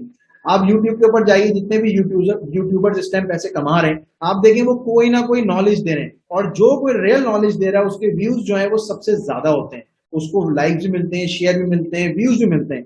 कोई गेम खेल रहा है, कोई एंटरटेनमेंट करा रहा है, तो आपने ये 4-5 एलिमेंट जो अपनी मार्केटिंग स्ट्रेटेजी में रखने हैं। तो जब भी आप मार्केटिंग स्ट्रेटेजी बनाएंगे तो आपको ये चीज पता होनी चाहिए कि यार मैं किस मार्केटिंग माइंडसेट के ऊपर इस स्ट्रेटेजी को मैं खड़ा करूंगा। तो ये वाली जो हम कार्याती पे काम कर रहे हैं, इसमें हम रीअश्योर, एजुकेट और इम्प्रेस, ये 3 कैटेगरी यूज कर रहे हैं। और एक कैंपेन के अंदर 2 से ज्यादा कैटेगरी यूज की जा सकती हैं, कि कहीं पे हम उसको एजुकेट कर रहे होंगे, कहीं हम उसको इम्प्रेस कर रहे होंगे, कहीं हम उसको रीअश्योर भी कर रहे होंगे अपनी सर्विसेज के बारे में। तो 3-4 एलिमेंट मिला के भी आप ये स्ट्रेटेजी को खड़ा कर सकते हैं। अच्छा, उसके बाद ये पर्सोना हम बनाते हैं। पर्सोना में जैसे होता क्या है कि हम क्लाइंट को ना स्प्लिट कर लेते हैं, इसमें नेम डाल दिया, एज डाल दी, जेंडर डाल दिया, इनकम डाल दिया, सिटी डाल दिया। अब इस तरह आपने कहा कि यार मैं 38 साल के बंदे को भी टारगेट कर रहा हूँ, एक 50 साल के बंदे को भी टारगेट कर रहा हूँ, एक 100 साल के बंदे को भी टारगेट कर रहा हूँ। तो इस तरह डिफरेंट टारगेट आप एजेस जो है वो डिफाइन कर देते हैं। इसमें सिटी आप डाल देते हैं, सारी चीजें आप डाल देते हैं। उसके बाद कंपनी आपको कोई टारगेट करनी है, तो कंपनी क्या होगी, कार्ड्स कितनी होंगी, का रेवेन्यू क्या होगा और सिटी क्या होगी। इस तरीके से आप उनकी पूरी सिटी भी, इस तरीके से भी आप पर्सोना जो है वो डिजाइन कर सकते हैं। अच्छा, अब हम एक इसके प्लान की तरफ आ जाते हैं। स्ट्रैटेजी आपने पूरी डिजाइन कर ली, आपको चीजें समझ आ गई। अब आपने कहा कि जी हम उसका प्लान बनाते हैं। अब प्लान में क्या होगा कि हम इसको किस तरह टारगेट कर रहे हैं। हम इसमें सोशल मीडिया मार्केटिंग को सबसे पहले लेंगे। अच्छा, मैं आपको डिजिटल मार्केटिंग बता दूं, व्हाट इज डिजिटल मार्केटिंग के अंदर बहुत सारे एलिमेंट्स आते हैं। डिजिटल मार्केटिंग के अंदर सोशल मीडिया मार्केटिंग आता है, एसईओ आता है, लिंक्डइन आता है, गूगल पेड आता है। ये सारी जो चीजें ये डिजिटल मार्केटिंग के अंदर आती हैं। और डिजिटल मार्केटिंग के अंदर सबसे इंपॉर्टेंट पार्ट जो सोशल मीडिया मार्केटिंग है। जितने भी आपके सोशल चैनल्स हैं जिसके ऊपर आप फेसबुक, लिंक्डइन, इस पे आप ये सारी पोस्ट और सारी एक्टिविटीज करते हैं, that's called social media marketing. तो सोशल मीडिया मार्केटिंग डिजिटल के मार्केटिंग के अंदर का एक पार्ट है, राइट। तो डिजिटल मार्केटिंग के अंदर हम जब सारी स्ट्रेटेजी बना रहे हैं तो उसके अंदर सबसे पहला हमने इनके लिए क्या किया है, सोशल मीडिया के लिए हम पोस्ट बनाएंगे डिफरेंट तरीके की, वो हम पोस्ट करेंगे। उसके बाद लिंक्डइन कनेक्शन, देखें कॉर्पोरेट सेल्स के अंदर सबसे जो इंपॉर्टेंट है वो एक लिंक्डइन है और दूसरा आपका गूगल है। इन दोनों के ऊपर आपको सबसे ज्यादा अच्छी और कॉर्पोरेट सेल्स जो है ना आपको मिलती है। तो मैं आपको हाईली रिकमेंड करूंगा कि अगर आप किसी कॉर्पोरेट सेल्स पे जा रहे हैं तो आप लिंक्डइन और गूगल को टारगेट रखें, आपको बहुत अच्छे जो है उसके रिजल्ट मिलेंगे। तो लिंक्डइन के कनेक्शंस आप बिल्ड करना शुरू कर सकते हैं। उसके डिफरेंट ऑटोमेशन टूल्स आते हैं, आप उसका डाटा फैच कर सकते हैं। और मैं लिंक्डइन के ऊपर इंशाल्लाह एक पूरा अलग से भी एक वर्कशॉप, हम वेबिनार रखेंगे जिसमें हम आपको इसके बारे में बताएंगे। फिर पर्सनल इंटरेक्शंस हैं कि आप उनको पर्सनलाइज मैसेज कर सकते हैं ऑन फेसबुक, ऑन लिंक्डइन, और डिफरेंट तरीके से ईमेल डाटा आप उनका ले सकते हैं। डिफरेंट वेज है जिससे आप डाटा जो है वो अरेंज करके इनको मार्केटिंग आप कर सकते हैं। तो ये एक्टिविटी हम करेंगे। उसके बाद the most important part the SEO. SEO जो है ना आपका, आप ये समझ लें, आप जिस भी एजेंसी में काम कर रहे हैं एसईओ को आपको कभी भी नहीं छोड़ना। ये इट्स अ स्लो पॉइजन और ये पेनिट्रेट करने में टाइम जरूर लगाता है, मगर अगर ये एक दफा पेनिट्रेट कर जाता है तो सिर्फ आपको इसको मेंटेन रखना होता है। तो आप इसको मेंटेन रखेंगे तो आपकी जो ऑर्गेनिक ट्रैफिक है वो आपको मिलता रहेगा। और आप इसमें कहेंगे यार, अगर आपने, जैसे मैंने आपको बताया ना, सोशल मीडिया मार्केटिंग का एक प्रॉब्लम है, जैसे ही आपने पेड कैंपेन बंद की, एड बंद, रिजल्ट बंद, तो this is the very bad situation कि आप इसको किसी तरीके से मैनेज कर पाए। तो एसईओ में ऐसा नहीं होता। एसईओ अगर आपका कीवर्ड में रैंक आना शुरू हो जाता है, तो अगर आप उसके ऊपर कोई पैसा नहीं डाल रहे, आपने कोई एजेंसी हायर नहीं की हुई, तो भी आपको ये बिजनेस जो है वो स्लो बिजनेस आपको देती रहती है। तो एसईओ के अंदर 2 चीजें आती हैं, टेक्निकल एसईओ आता है, ऑफ पेज एसईओ आता है। तो हमने पूरा एसईओ कर दिया। इसके अंदर एक चीज होती है जिसको हम लोकल एसईओ कहते हैं। ये भी बहुत इंपॉर्टेंट है कि लोकल एसईओ भी आप करें, जिसके अंदर गूगल मैप के ऊपर सारा काम होता है। फिर हम ऑर्गेनिक पोस्ट इन सारे चैनल्स पे करेंगे। अच्छा, अब देखिए मैंने आपको बताया कि आप पोस्ट जो करें वो किस तरीके से करें। जनरल मार्केटिंग पोस्ट आप 15 कर लें, कोई कॉन्सेप्शनल पोस्ट भी आप बनाएं, कोई क्रिएटिव सी पोस्ट बनाएं, मदर्स डे के ऊपर, फादर डे के ऊपर, 14 अगस्त के ऊपर, बड़ी तो क्रिएटिव सी खूबसूरत सी बनाएं ताकि लोग आपका रजिस्टर्ड हो सके। एवरी मंथ कोई 4 से 5 क्विज पोल्स आप इसके अंदर रखें, ताकि डिफरेंट क्विज और पोल्स जो है आपके आते रहे, ताकि लोग आपसे अट्रैक्ट होते रहे। 3 से 4 आप क्लाइंट के टेस्टिमोनियल डालें, जो मैंने आपको बताया था रिटेनरशिप, क्योंकि जब भी आपके कस्टमर का कोई बंदा आपके पास से बिजनेस करने आएगा तो आपका पूरा वो सोशल मीडिया देखता है, वेबसाइट देखता है, चीजें देखता है, तो उसके अंदर उसको टेस्टिमोनियल मिल रहे होंगे तो कहेगा हाँ यार इनको कुछ लोग जानते हैं, उनके लिए पॉजिटिव फीडबैक दे रहे हैं। नॉट दैट कि वो वीडियो टेस्टिमोनियल हो, आप गूगल रिव्यूज डाल सकते हैं, आप फेसबुक रिव्यूज डाल सकते हैं, किसी भी तरीके से आप डालें, क्योंकि कोशिश यही करें कि जब आपको कहीं पे सेल्स करनी है तो आपने कोशिश ये करनी है कि आपके लोग आपके बारे में बोलें, कि नॉट दैट कि आप अपने बारे में बोलें। मार्केटिंग का सबसे बड़ा आपको जो अच्छा रिजल्ट मिलेगा वो जब ही मिलेगा कि जब लोग आपके बारे में आपकी मार्केटिंग करें, लोग आपके ब्रांड को कहने लग जाएं, यार वो बिरयानी खाई, यार वो कढ़ाई खाई, यार वो वेबसाइट उनसे बनवा लो, यार वो कपड़े वहां से ले लो, यार वो सूट वहां से ले लो।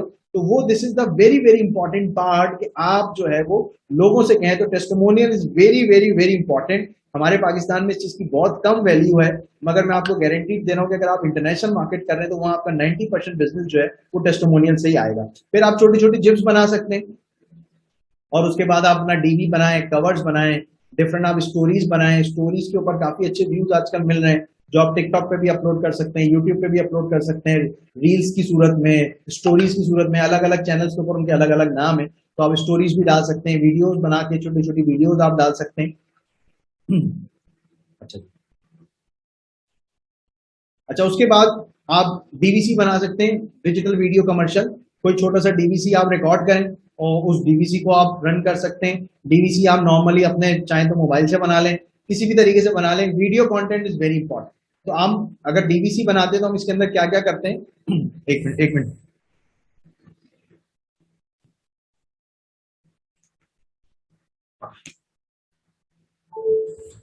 जी सॉरी। तो जब हम इसमें डीवीसी डिजाइन करते हैं तो आप उसको पहले पेंसिल से स्केच करें, उसकी कॉन्सेप्ट राइटिंग रखें, स्टोरी बोर्डिंग करें, स्क्रिप्ट लिखें, फिर वॉइस ओवर करवाएं उसको प्रॉपर्ली, और वीडियो शूट करवाएं उसका, राइट। ये this is a very important part कि आप ये प्रॉपर्ली डीवीसीज बनवाएं। अगर आपके पास बजट है, नहीं बजट तो ठीक है, आप उसको बाद में ही बना सकते हैं। मगर कोई आजकल तो एआई टूल्स इतने आ चुके हैं कि आप कोई छोटी सी कंटेंट बनाएं, कंटेंट भी आप चैट जीपीटी से बना सकते हैं, वीडियोस भी आप बना सकते हैं, फ्री ऑफ कॉस्ट हजारों टूल्स मौजूद है। तो ये वाला मसला खत्म हो गया कि जी बजट नहीं है। बजट नहीं है तो आप स्मॉल बजट में जो छोटा मोटा आप कर सकते हैं आप करें जरूर, मगर वीडियो वाला काम आप जरूर करें। उसके बाद लैंडिंग पेजेस होते हैं, जो मैंने आपको बताया था, फनल्स के बेस पे लैंडिंग पेजेस होते हैं। और उसके अंदर the most important part the CRM. ये बहुत ही इंपॉर्टेंट चीज है जिसको हम कहते हैं CRM. CRM customer relationship management system. आपने 50 लाख की कैंपेन को डिजाइन किया और आपने सारा डाटा एक्सेल की शीट पे ले लिया, और वो एक्सेल की शीट डिलीट हो गई, आपका सारा डाटा डिलीट हो गया। Number one. Number two, CRM आपके लिए, आप समझ लें कि अगर आप बहुत प्रॉपर किसी कंपनी के साथ काम करते हैं तो आप उसको कहते हैं अगर आप सीआरएम में डालेंगे तो मैं काम ही नहीं करूंगा। क्यों? क्योंकि आप देखें, एज अ एजेंसी या एज अ, अगर आप खुद डिजिटल मार्केटर हैं तो आपसे बॉस ये पूछेगा भाई मेरी लीड कहाँ है, मेरा बिजनेस कहाँ है। तो आप उसको दिखा सकते हैं, देखिए सर ये 2000 लीड मेरी सीआरएम में अपलोडेड है, इनको किसी ने फोन ही नहीं किया, एक दफा फोन किया दोबारा फोन नहीं किया, इसमें से 500 लोगों को प्रपोजल नहीं भेजे गए। ये सारी चीजें जो है आप एक सीआरएम से मैनेज कर सकते हैं। सीआरएम इज अ डैशबोर्ड देता है जहां पे सारी लीड्स, आप चाहे तो वेबसाइट से जो फॉर्म्स बना रहे हैं वो फॉर्म्स भी सीआरएम में गिर जाते हैं, आपकी जो फेसबुक की लीड्स हैं वो भी आपकी यहाँ गिर जाती हैं, जो गूगल की लीड्स हैं वो भी आपकी यहाँ गिर जाती हैं, और जो व्हाट्सएप की लीड्स हैं इनफैक्ट वो भी सीआरएम में गिर जाती है। इसका फायदा ये होता है, नंबर वन फायदा, आपने एक सेल्समैन रखा और आपने उसको जो है वो 50,000 पे हायर किया और आपने 5 लाख की कैंपेन चला दी। अब पता लगा जी 2000 लीडें आई थी, वो सेल्समैन गया, वो लीडें भी साथ ले गया, अब आप तो जीरो पे खड़े हो गए। अगर सीआरएम में डाटा मौजूद होगा तो सीआरएम के पास अगर वो डाटा ले ली भी जाता है तो मगर आपके पास इनफैक्ट वो डाटा मौजूद होगा। Number one. Number two, 5 lakh रुपए की कैंपेन लगा के अगर आपने बहुत जबरदस्त तरीके से लीड्स बना भी, अगली दफा आपने 50 लाख दोबारा नहीं लगाने सर। अगर आपके 50,000 लीड्स मौजूद हैं तो सबसे पहले आपको ओन मीडिया, जो मैंने आपको बिल्कुल शुरू में बताया था कि आपका ओन मीडिया बनता जा रहा है, अब वो सबसे पहले आपको नई प्रोडक्ट बनाते हैं तो आप उन्हीं कस्टमर को रीटारगेट करेंगे। थर्ड बात, अगर आपके पास सारा डेटा कस्टमर का प्रॉपरली जमा हो जाता है तो उसमें आपको फायदा ये रहता है कि आप उनको रीटारगेट कर सकते हैं, आप उनको गूगल में ऐड दिखा सकते हैं, ईमेल के थ्रू आप रीमार्केटिंग, फेसबुक और गूगल के थ्रू रीमार्केटिंग करके आप उनको रीटारगेट कर सकते हैं। एज अ बॉस अगर आप किसी कंपनी को चला रहे हैं तो आपका पूरा डैशबोर्ड होगा, आज कितनी लीडें आई, किस लीड पे क्या काम हुआ, आप इसमें फोरकास्ट कर सकते हैं। अगर आपके 2 करोड़ के प्रपोजल्स गए हैं तो आपको पता रहेगा कि कौन सा प्रपोजल आज क्लोज हो रहा है, कौन सा प्रपोजल आज क्लोज नहीं हो रहा। ये सारी चीजें जो है इसके अंदर आप कैलकुलेट जो है बहुत आसानी से कर सकते हैं, और ये बहुत ही इंपॉर्टेंट पार्ट जो है वो आपका मौजूद है। ठीक है। अच्छा, फिर आप कस्टमर को डिफरेंट तरीके से और टारगेट कर सकते हैं, इन्फ्लुएंसर मार्केट कर सकते हैं, प्रेस रिलीज लगा सकते हैं आप डिफरेंट वेबसाइट्स के ऊपर। इन्फ्लुएंसर मार्केटिंग में ये है कि ऑब्वियसली अब तो इन्फ्लुएंसर्स बड़े महंगे होते जा रहे हैं, मगर ऑब्वियसली कोई किसी का यूट्यूबर है, जैसे मशहूर यूट्यूबर है, आप उसको शॉर्ट आउट्स करवा लें, आर्टिस्टों से शॉर्ट आउट करवा लें। ये भी ओन मीडिया, अगर आपका कोई आर्टिस्ट जानने वाला है, कोई बड़ा आदमी आपका जानने वाला है, तो आपने कहा यार आप एक हमारे लिए इन्फ्लुएंस कर दें, अब उसके चैनल के ऊपर किसी के पास 2 लाख सब्सक्राइबर है, किसी को 1 लाख सब्सक्राइबर है, किसी का 15 लाख सब्सक्राइबर है, तो आपने कहा कि यार एक इन्फ्लुएंसर वीडियो मेरी चला दो, तो आपसे 20,000 25,000 से लेके 20 लाख रुपए तक लेगा।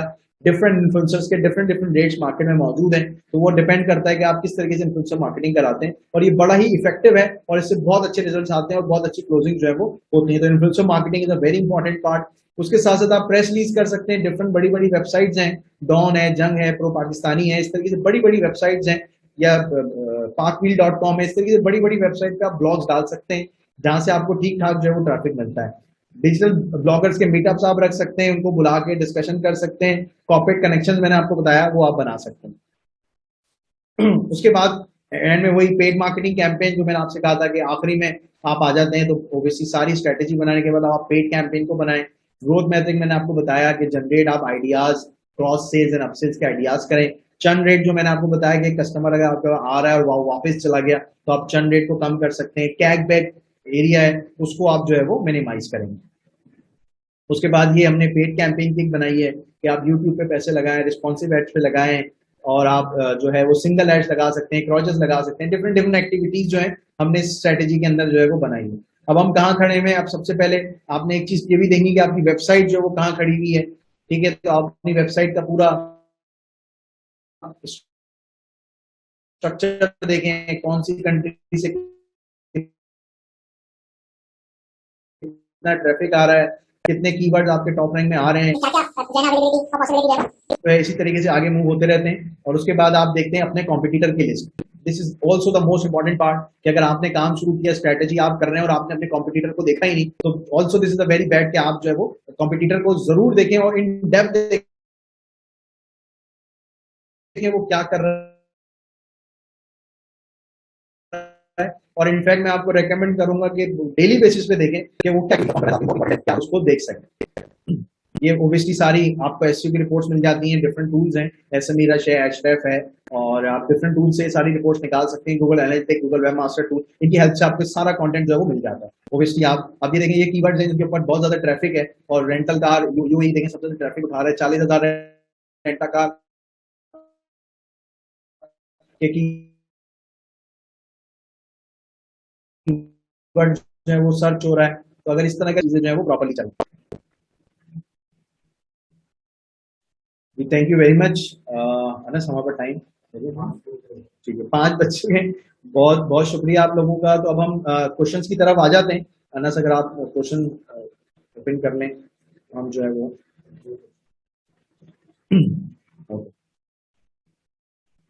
अगर आप लोगों के कोई सवाल है तो आप चैट में डाल सकते हैं प्लीज।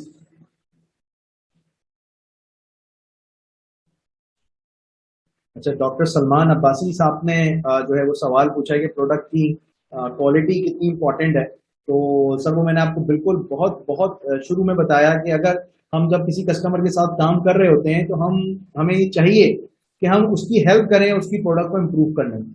क्योंकि देखें, अगर आप एक अच्छी चीज बेचने के लिए जाएंगे तो डेफिनेट उसका फायदा इन दी एंड आपको भी होगा कि आप उसको देख सकेंगे कि किस तरीके से आपका प्रोडक्ट दिखता है। अगर आपने उसकी क्वालिटी पे उसकी हेल्प नहीं की, उसकी चीजें नहीं की, तो इन दी एंड क्या होगा कि आप उसकी प्रोडक्ट बेच नहीं पाएंगे, और आप बेच नहीं पाएंगे तो आप उस कॉन्ट्रैक्ट को कंटिन्यू नहीं कर पाएंगे।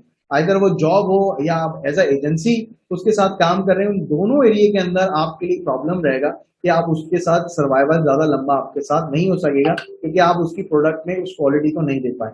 मगर हमारे यहाँ पाकिस्तान में थोड़ा सा प्रॉब्लम है कि लोग इस चीज को अंडरस्टैंड नहीं करते। तो प्रोडक्ट क्वालिटी जो है वो बहुत इंपॉर्टेंट है। CRM will work on backend. जी, सीआरएम जो है वो डेफिनेट बैकएंड पे काम करता है। आप उसमें अपने चैट जो आप डालते हैं, जैसे मैं जोहो का नाम रेकमेंड करूंगा, ओडो का नाम मैं रेकमेंड करूंगा कि ये जो सीआरएम दे रहे हैं, वेरी वेरी गुड सीआरएम, जिसमें आप सोशल मीडिया से भी डाटा सारा फैच कर सकते हैं।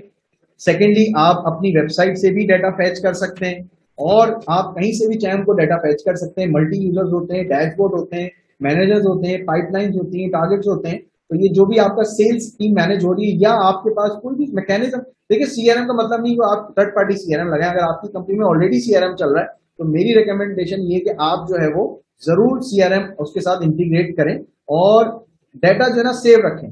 जितना डाटा आपका सेव होगा आपको इन दी एंड उसका बेनिफिट जो है वो जरूर होगा। जी फ्यूचर जो भी हमारे वेबिनार होंगे इंशाल्लाह हम उसको सोशल मीडिया पे डालते रहेंगे। हमने एक व्हाट्सएप का ग्रुप भी बना दिया है, आप उस पर भी पूछ सकते हैं। इंशाल्लाह हम उसमें भी चीजें जो है वो करते रहेंगे। ये हमारा पहला सेमिनार था, वेबिनार था सॉरी, तो उसमें ओबियसली हमने कोशिश की है कि आपको ज्यादा से ज्यादा अच्छी इन्फॉर्मेशन दें। अब वो डिपेंड करता है कि आप लोग उसको किस तरीके से लिया। आपके feedback is very important for us, तो हम उस पर आपसे फीडबैक भी लेंगे। अगर आपका अच्छा फीडबैक रहता है और मैं एज अ ट्रेनर कह लें तो आपको अच्छी तरीके से एक्सप्लेन कर पाया अगर, तो फिर मुझे बड़ी खुशी होगी कि मैं आपके साथ मजीद भी काम करूं। अच्छा, एसईओ जो है डेफिनेट पूरी साइंस है सर, और how to create a SEO, तो एसईओ तो डेफिनेट पूरी साइंस है। और उसके लिए कि आपके प्रॉपर वेबसाइट होनी चाहिए, आप किसी एजेंसी को ऑनबोर्ड ले सकते हैं या आप किसी कंपनी के साथ कॉन्ट्रैक्ट कर लें जो आपको एसईओ की सर्विसेज दे दे। तो आपको 40, 50, 60,000, 80,000 पर मंथ से लेके आपको वो 5 लाख 10 लाख, और वो डिपेंड करता है डिफरेंट, उसके हिसाब से आप एसईओ कर सकते हैं। या मुझसे फिर हम आपसे बाद में कांटेक्ट कर लेंगे अगर आपको एसईओ की सर्विसेज चाहिए। तो एग्जैक्टली बाउंडलेस टेक्नोलॉजीज ये सारी सर्विसेज देती है, जितनी भी सर्विसेज अभी हमने आपसे डिस्कस की हैं। ये तो ओबियसली एक स्ट्रैटेजी का पार्ट था, और वो भी स्ट्रैटेजी 1 घंटे में बताने वाली चीज तो नहीं है, मगर डेफिनेट जो हम बेसिक्स बता सकते थे वो हमने कोशिश की है कि हम आपको बताएं। और आपको जो है वो आई होप समझ आएगा, वरना जहां जहां आपकी गैप्स होंगे फिर हम वन वन पार्ट को लेकर आगे की तरफ मूव होते रहें। G M S. और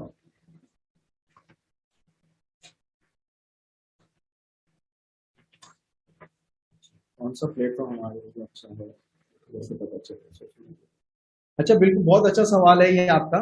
ना नाम भी लिखते रहो साथ साथ ताकि मुझे पता रहे कि कौन ये सवाल पूछ रहा है। तो कौन सा प्लेटफॉर्म हमारे लिए अच्छा है, देखिए मिसाल के तौर पे सबसे पहले मैंने बताया था स्ट्रैटेजी के अंदर ब्रांडिंग स्ट्रैटेजी। तो ब्रांडिंग के लिए तो आप सारे प्लेटफॉर्म को यूज करें, तो इसमें फेसबुक, लिंक्डइन, ट्विटर, सारे प्लेटफॉर्म को यूज करें।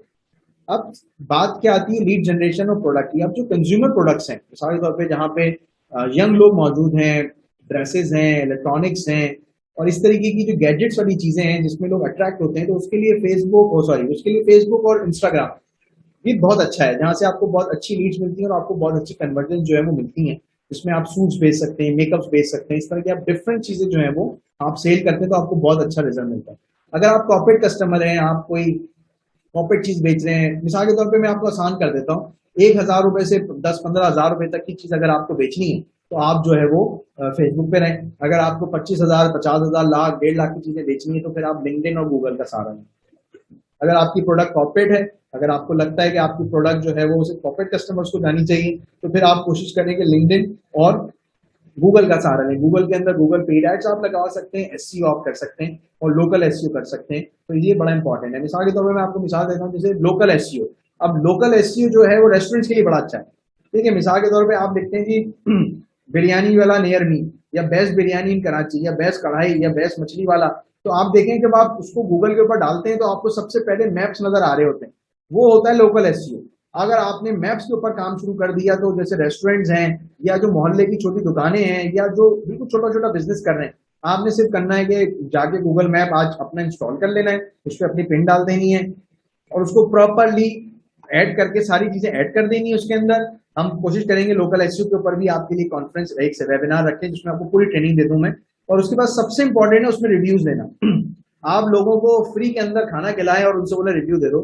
आप लोगों को फ्री में प्रोडक्ट्स दें, बोले रिव्यू दे दो। पूरी दुनिया के अंदर ये ट्रेंड है इस टाइम, और हमारे पाकिस्तान में कोई चीज फ्री में देने को तैयार नहीं है।